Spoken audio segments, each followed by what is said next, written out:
సమస్తమైనటువంటి దేవతలు కూడా యక్ష గంధర్వ కిన్నర కిన్నరులు కూడా మిగతా దేవతలందరూ కూడా చక్కగా వాళ్ళకి అంటే ఇంద్రాది దేవతలందరూ కూడా ప్రత్యక్షంగా కలిగించారు.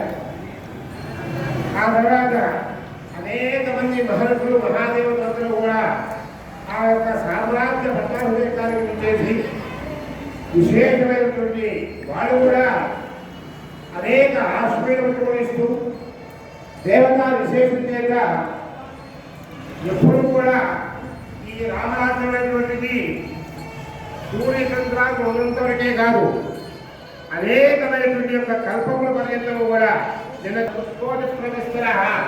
రామాయణ అని ఆదిశేషులు రామాయణం చెబుతున్నారు. 1000 తరగతి చెబుతున్నారు ఆయన. వీటింటే అప్పుడు ఆయన ఆ 1000 తరగతి మహారాజులు పోతున్నట్ట అనంతమైనటువంటి యొక్క ఈ రామాయణాలు మనకి చాలా కలిగినాయి.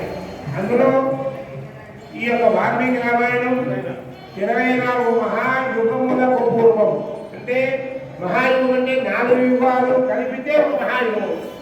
అటువంటి మహాయుగం వైవస్వ సంవత్సరంలో ఉండేటువంటి యొక్క రామచంద్ర ప్రభువు యొక్క ఆ పరిపాలన దక్షత అంతా కూడా దేవతలంలో కూడా ప్రశంసించేటట్టుంది.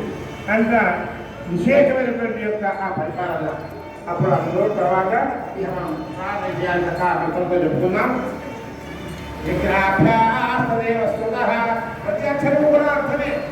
విగ్రహాభ్యాస్తదేవ స్తుతః, దేవతలందరూ కూడా వచ్చారు. మీకు ఉండేటువంటి యొక్క అకారణంగా ఉండవు మీ రాజ్యంలో అని భావించారు.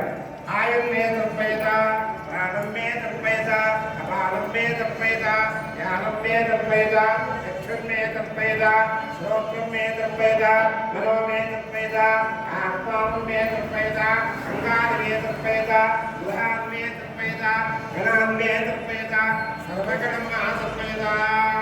అలా అందరికీ కూడా అది లేదు. ప్రతి వాళ్ళకి కూడా అన్ని బంధముల వారికి కూడా అది లేదు ఇది లేదు అని లేదు.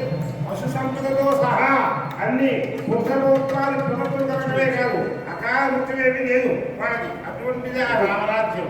అటువంటి యొక్క విశేషమైన రాజ్యం తప్పకుండా ఆ రాముల వారు పరిపాలిస్తూ ఉన్నారు. దేవతలందరూ కూడా మెచ్చున్నారు.